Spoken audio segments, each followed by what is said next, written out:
Bonjour à tous, nous sommes le mardi 23 avril et je vous retrouve comme chaque semaine pour le suivi de ma perte de poids. Nous voyons ensemble mon poids sur la balance de ce lundi.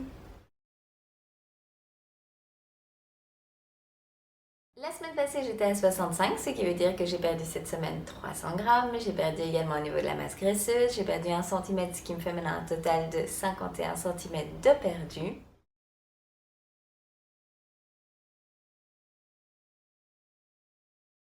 Je suis contente parce que cette fois-ci, je suis repartie dans le bon sens.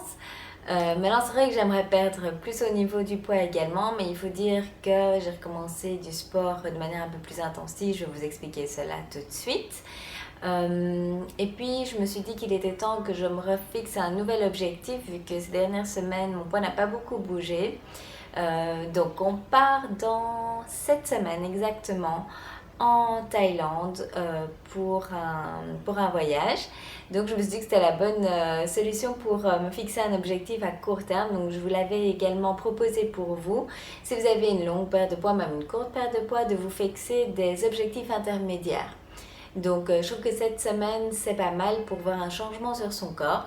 Surtout que cette fois-ci, j'ai pas envie en fait de me fixer spécialement un poids à perdre pour ces 7 semaines, mais bien plutôt au niveau du physique, voir une différence au niveau de mon physique pendant ces 7 semaines en fait. Donc ce que je vais faire, je pense que je vais reprendre des photos de moi à présent et ensuite pouvoir reprendre des photos dans cette semaine et voir effectivement le chemin que j'aurai parcouru. Cette semaine, c'est pas très long. Ça va me permettre justement de rester bien motivée pendant ces 7 semaines et pouvoir en profiter en fait de ma nouvelle silhouette, on va dire, pour ces vacances. Donc j'ai décidé pendant les 7 semaines qui viennent simplement de continuer à m'alimenter de manière équilibrée. Essayer de ne pas avoir évidemment trop d'écart justement pour pouvoir atteindre l'objectif silhouette que j'aimerais. Et je me suis dit, ben, pourquoi pas, si vous le souhaitez, se suivre justement pendant cette courte période de 7 semaines et chacune s'encourager pour arriver au résultat souhaité. Donc si vous le souhaitez, n'hésitez surtout pas ici en dessous de la vidéo sur YouTube de me laisser des commentaires chaque semaine pour me faire partager votre avancée sur votre programme. Moi, ça me ferait vraiment très plaisir. Pour ceux qui ne le savent pas, j'ai créé des tableaux pour noter vos mesures et votre poids chaque semaine. Et en fait, vous pouvez retrouver tous ces tableaux de manière gratuite sur mon blog. Vous les téléchargez, vous les imprimez et vous pouvez les utiliser pour vous. Lorsque vous vous rendez sur mon blog, donc www.lesconseilsdesylvie.com, soit vous tapez en fait /documents, soit vous cliquez sur l'onglet documents et vous avez en fait sur cette page tous les documents que je mets à votre disposition. Comment s'est passée ma semaine? Alors chaque semaine, je vous partage en fait un petit peu ma semaine au niveau nutritionnel pour vous faire partager en fait mes astuces pour justement pouvoir gérer les sorties, les invitations, les envies également. Donc voyons ensemble comment s'est passée ma semaine. Lundi soir, nous avons été à l'ouverture de notre troisième club de nutrition. Et donc, qui dit ouverture de club dit également fête et évidemment nourriture. D'habitude, ce que je fais, c'est avant de me rendre en fait à une soirée, une invitation au restaurant, je prends en fait un encas protéiné pour éviter d'arriver le ventre vide et donc de me ruer sur les apéritifs ou sur le pain à table, etc. Donc cette fois-ci, j'ai pris mon shake tout simplement parce que c'était facile, je l'ai préparé avant de partir et je l'ai bu pendant le trajet. Mais ça peut être également un yaourt ou deux yaourts, ça peut être, enfin les encas que je vous dis habituellement, hein, si vous aimez des blancs de poulet, du surimi, etc. En fait, l'important c'est d'avoir de la protéine pour vous caler l'estomac et vous aider une fois sur place à ne pas craquer sur les choses moins saines qui seraient mises à votre disposition. Cette fois-ci, c'était à nouveau sous forme de buffet, donc j'aime beaucoup ça parce qu'on peut choisir en fait ce que l'on mange. Et alors d'habitude, je privilégie en fait la protéine et les légumes, mais cette fois-ci, il n'y avait pas grand-chose en protéines. La seule chose, c'était un plat philippin base d'œufs, mais avec une manière de préparer assez spéciale et très forte en goût. Je n'ai pas eu en fait de protéines sur ce repas, mais heureusement j'avais eu ma protéine juste avant de m'y rendre et ce que j'ai fait en rentrant à la maison, j'ai repris encore un peu de protéines justement pour apporter mon quota de protéines sur la journée. Donc j'ai privilégié les légumes, j'ai mangé de la salade, des tomates, concombres, etc. Là, vous ne le voyez pas sur la photo, mais l'étage au-dessus, en fait, était rempli de desserts. Donc, ce que j'ai fait quand même pour me faire un petit plaisir et pas exagérer non plus, j'ai pris en fait une tranche de chaque, mais des trois différents. Mais moi, j'ai mangé vraiment un petit bout et j'ai donné le reste à mon homme. Mardi, c'était jour des courses. Je vous conseille toujours avant d'aller faire les courses de manger quelque chose pour ne pas faire les courses le ventre vide et donc acheter de manière démesurée ou alors avoir très très faim pendant vos courses. J'ai eu très envie de tomates cerises. C'est marrant parce qu'avant je craquais sur tout ce qui était sucré, etc. Mais maintenant c'est vraiment les choses saines qui me donnent envie. Donc c'est plutôt chouette. Et alors, ce que j'avais très envie aussi, c'était de surimi. Donc, j'ai pris un petit plateau de surimi que j'ai partagé avec mon fils. Pas mal de personnes m'ont demandé, suite à la photo que j'avais mis sur Instagram, si effectivement on pouvait manger des surimi en rééquilibrage alimentaire, etc. Donc, comme d'habitude, moi je dis, il ne faut rien vous interdire en rééquilibrage alimentaire, mais manger de manière raisonnable. Maintenant, les surimi, malheureusement, dans la préparation, il y a souvent du sucre et également de la mayonnaise qui est ajoutée. Donc malheureusement, même si c'est très bon au niveau du goût, qu'il y a du poisson, etc., ça ne reste pas le plus équilibré. Donc si vous en mangez, mangez-en quelques pièces, mais accompagnez encore d'une belle salade à côté. Et alors, il y a différentes sortes, donc prenez ceux où vous avez pas, vous savez, normalement, il y a soit toute une couche de riz en dessous, avec par exemple une petite tranche de saumon au-dessus, ou alors il y a ceux comme sur la photo enroulés, et ceux-là contiennent déjà moins de riz que les autres. Jeudi soir, j'ai eu une grosse faim, donc ce que j'ai fait, à mon avis, c'était dû justement à la session de sport. Ça, quand vous faites du sport de manière un peu plus intensive, il peut arriver que vous ayez des plus grosses faims, donc il faut faire quand même attention à cela également. Donc moi, ce que j'ai fait, en fait, je me suis d'office préparé pour mon repas une plus grosse portion de protéines que d'habitude, justement, en sachant que je risquais de ne pas avoir ça avec ma portion habituelle et pour éviter de craquer sur autre chose. Samedi, j'ai refait ma soupe de tomates qui est délicieuse. Donc c'est la soupe de tomates au basilic. Je vous mettrai le lien ci-dessous si ça vous intéresse.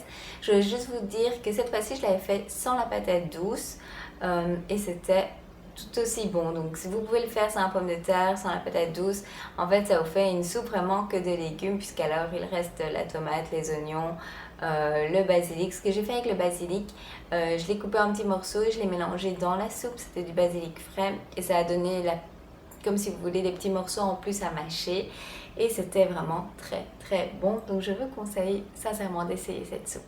Au niveau de l'activité physique cette semaine, j'avais vraiment envie de retourner en salle. Alors, ce que j'ai fait, j'étais 3 fois sur la semaine. Lorsque je vais en salle, je fais entre 1h et 1h30 un parcours en fait. Et il faut savoir que pendant cette période-là, je brûle entre 500 et 600 calories. Donc effectivement, vous brûlez beaucoup plus que quand vous faites du yoga. Maintenant, encore une fois, il faut faire les choses qui nous plaisent. Donc sur la semaine, 3 fois, j'ai fait le cardio plus la musculation. Et le reste du temps, j'ai fait le yoga qui me plaît également beaucoup. Donc je trouve aussi que c'est bien pour votre corps parce qu'il ne s'habitue pas juste à un type d'exercice. Ça permet comme ça d'avoir des séances où vous pouvez en fait gérer la difficulté également. Alors, il faut savoir, donc pour brûler ces 500 à 600 calories, je fais facilement 1h15 à 1h30 de sport. Je ne sais pas si vous imaginez, mais 500 calories, vous pouvez les avaler en 2 minutes. Hein. C'est quelque chose qui se fait très facilement. Mais par contre, quand vous voyez le temps après que ça prend à brûler en activité physique, peut-être vaut mieux réfléchir parfois à 2 fois avant de craquer sur des choses qui ne sont pas trop saines. J'ai beaucoup de questions également au niveau du sport, de ce que je fais, donc je vais vous donner un petit exemple. Donc je commence toujours au niveau du cardio par 10 minutes de marche rapide sur le tapis. Ça suit par 10 minutes sur le vélo elliptique, 10 à 15 minutes, ça dépend à peu près de comment je me sens. Et ensuite, en fait, je passe à la musculation. Alors, c'est un mélange, donc je fais aussi bien avec des petits poids, des exercices pour les bras que des exercices pour les cuisses. À ce moment-là, c'est plus les squats, les fentes.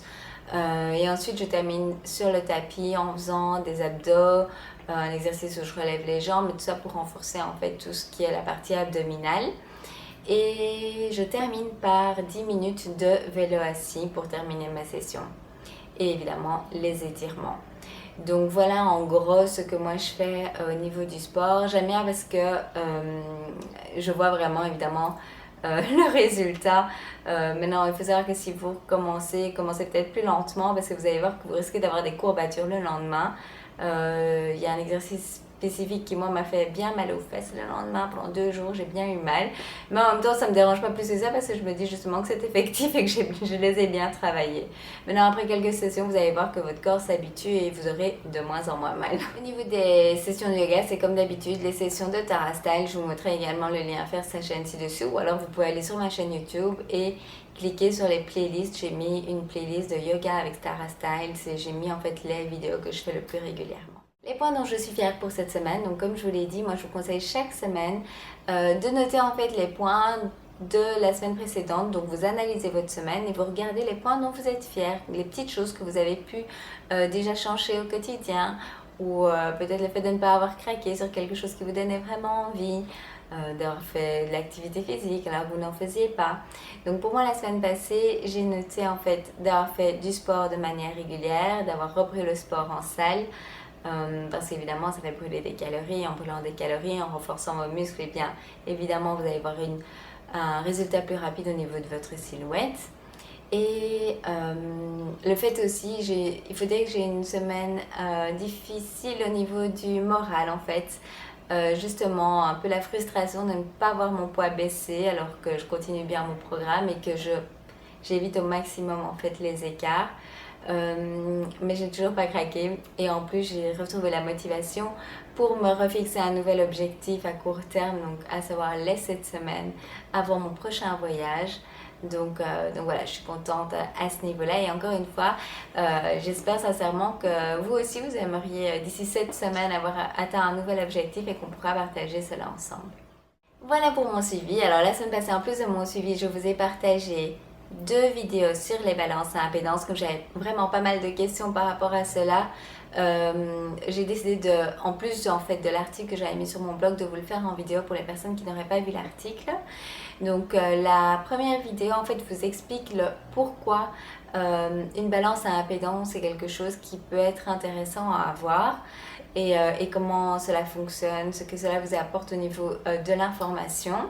Et la deuxième vidéo, c'est en pratique. En fait, je vous montre comment fonctionne ma balance à moi, parce que toutes les balances à impédance ont à peu près le même type de fonctionnement.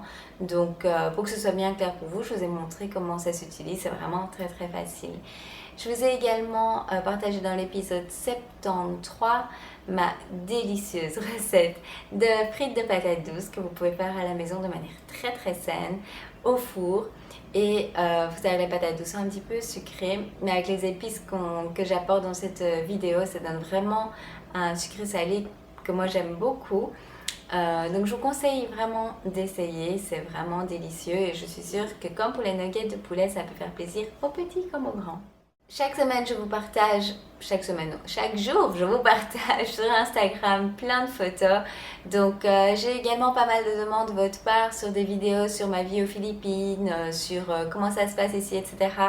Mais je dois vous avouer que j'ai déjà pas mal de vidéos à faire par rapport à la nutrition et je trouve que c'est important que je me focalise là-dessus pour l'instant parce que j'ai beaucoup de demandes de votre part et je sais que les vidéos peuvent vous aider.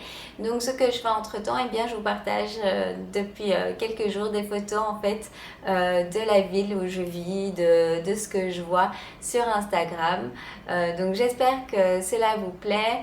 Si vous en voulez plus, dites-le moi. Voilà, moi je le fais avec grand plaisir. Je trouve ça vraiment chouette moi-même de découvrir d'autres endroits par photo. Donc je me suis dit que ça vous ferait déjà plaisir entre-temps. Si vous faites des recettes, vous essayez les recettes que je vous ai partagées, j'adore aussi voir le résultat. Donc merci à toutes celles qui m'ont partagé des photos, soit sur mon Facebook, soit sur Instagram. Ça me fait vraiment plaisir. Je voulais juste préciser que sur Instagram, les personnes ayant un compte privé, je vois le message que vous mettez sur votre photo quand vous avez essayé mes recettes, mais par contre je ne peux pas y répondre vu que vous êtes en compte privé. Donc je voulais juste vous dire quand même un grand merci parce que j'aime bien voir vos photos et que je les ai bien vues, mais simplement que je n'ai pas la possibilité par Instagram de vous répondre.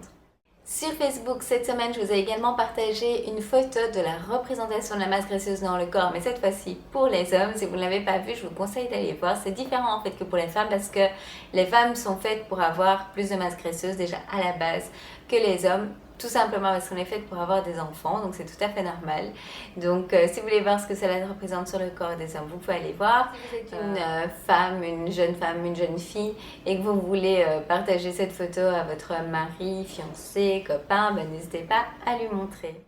Dernière chose, j'avais lancé lors de mes 1000 abonnés sur ma chaîne YouTube une FAQ dans l'épisode 46 où vous pouvez en fait me poser toutes les questions que vous souhaitez et en fait j'en ferai des vidéos réponses. J'ai déjà eu pas mal de questions et j'ai décidé de la clôturer pour pouvoir justement commencer à vous répondre.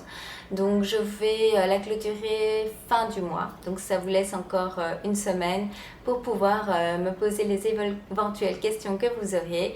Donc n'hésitez pas à retourner sur l'épisode 46 et en fait vous posez votre question sous cette vidéo uniquement et je me ferai un plaisir de vous faire des vidéos réponses. Si vous avez des questions, des suggestions à me partager, n'hésitez pas à le faire ci-dessous sur la vidéo sur YouTube ou sur Facebook. Moi je ferai un plaisir d'y répondre. Si vous avez aimé ma vidéo, n'oubliez pas de me laisser un petit pouce vert sous la vidéo. Sincèrement, ça me fait plaisir de savoir que ma vidéo vous a plu.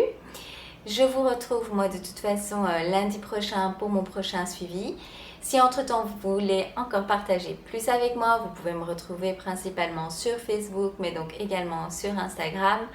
Et vous pouvez aussi voir mes parutions sur Twitter ou sur Pinterest. Si vous n'êtes pas encore abonné sur ma chaîne YouTube et que vous souhaitez voir mes prochaines vidéos, en fait il suffit de vous rendre donc sur YouTube et de cliquer sur le bouton s'abonner qui se trouve en fait juste à côté de mon nom sur YouTube. Et donc chaque semaine vous verrez mes nouvelles parutions. Je vous souhaite vraiment une excellente semaine. Je vous donne rendez-vous la semaine prochaine et je vous embrasse très fort. Bye bye.